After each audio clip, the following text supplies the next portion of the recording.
नमस्कार बंधुरा आज के আমি নীলিমা কুকিং শপ থেকে যে বানাতে চলেছি। এই দেখুন আমি এই যে মান কচু বাটা করব। এই যে নারকেল টারকেল আমি ইয়ে করে ছাড়িয়ে ভালো করে এটাকে কুড়িয়ে রেডি করব। তারপর আমি কি করে বাটা করছি আপনারা দেখুন।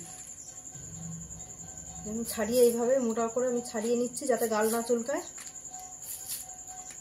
মোটা করে ছাড়িয়ে আমি তারপরে কিভাবে বানাচ্ছি আপনারা দেখতে থাকুন। আমি এই নারকেলটা কুড়িয়ে নিচ্ছি আর কচুটাকে আমি যেটা দিয়ে ঘষে নেব। ঘষে নিয়ে তারপর আমি কি করে বাটছি দেখতে থাকুন। এই যে বন্ধুরা আমি কাঁচা লঙ্কা একটু ঝালটা বেশি দিচ্ছি কচু বলে, আর এই যে সর্ষে এইটুকু দিয়ে দিলাম। এটা বাটা হবে, এটা বাটা হয়ে গেলে তারপর আমি কচুটা নারকেলটা বেটে নেবো একসঙ্গে আস্তে আস্তে।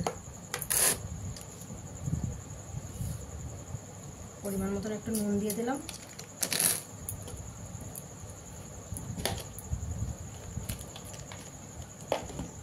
এবার এটা বেটে নিচ্ছি।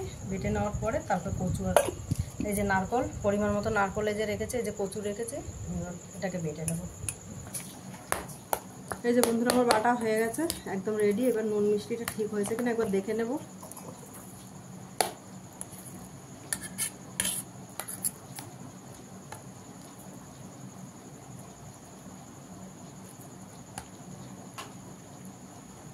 যে নারকেল কচু আর সর্ষের কাঁচা লঙ্কা আর নুন মিষ্টি আছে, খুব সুন্দর টেস্ট হয়েছে বন্ধুরা। এরকম আপনারা চাইলে বাড়িতে বানিয়ে, যারা জানেন না তারা বানিয়ে বাড়িতে খেতে পারেন।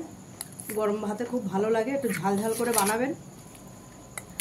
আর নীলিমা কুকিং শপটিকে আপনারা সাবস্ক্রাইব, লাইক, কমেন্ট, শেয়ার করে দেবেন। আর ফেসবুকের বন্ধুরা আপনারা লাইক, কমেন্ট, শেয়ার করে দেবেন। আর নীলিমা কুকিং শপ বলে পেজ খোলা আছে, ওখানে আপনারা ফলো করে লাইক, কমেন্ট, শেয়ার করে দেবেন।